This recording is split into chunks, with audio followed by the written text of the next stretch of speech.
Kasus bullying terus merajalela. Baru-baru ini bullying terjadi di lingkungan sekolah, khususnya di Binus School Serpong. Kembali menjadi perhatian publik. Polisi menetapkan anak sebagai tersangka dan juga anak yang berkonflik dengan hukum. Akankah anak pelaku ini dijerat hukuman? Kasat Reskrim Polres Tangsel, AKP Alvino Cahyadi mengungkapkan dan menetapkan 12 orang dengan masing-masing 4 anak tersangka dan 8 anak berkonflik dengan hukum. Dalam Undang-Undang Perlindungan Anak, yang termasuk anak ialah seseorang yang belum berusia 18 tahun, termasuk anak yang masih dalam kandungan. Ketika melakukan tindak pidana dalam hal ini bullying atau perundungan kepada teman sebayanya, anak dapat dipidanakan. Jelas termaktub dalam Undang-Undang Perlindungan Anak, bullying termasuk dalam tindakan kekerasan, baik fisik maupun verbal. Tindak pidana yang dijeratkan kepada pelaku bullying sebagai bentuk efek jera yang diberikan kepada pelaku, dengan harapan tidak lagi mengulangi perilaku tidak baiknya, melakukan perundungan kepada teman sebayanya. Seperti kita ketahui bahwa penegakan hukum ya memang sangat penting diterapkan di Indonesia.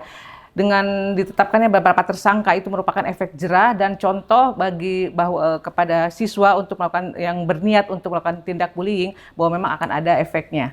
Itu saya sangat setuju dan sangat mendukung kepolisian untuk menegakkan hukum, termasuk hukum perlindungan anak, kemudian undang-undang tentang anti hate speech tadi itu.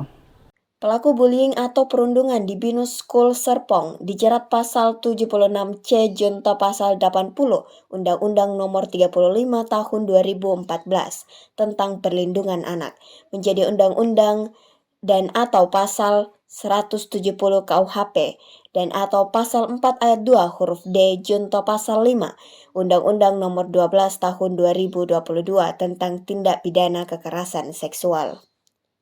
Kalau yang dapat dijerat tentu Undang-Undang Perlindungan Anak yang sudah diubah jadi nomor 35 tahun 2014. Tapi dengan ancaman, situ diberikan juga ancaman penjara dan denda. Tetap diberikan sanksi seperti itu karena ini merupakan satu tindak pidana, bukan lagi tindak kenakalan anak.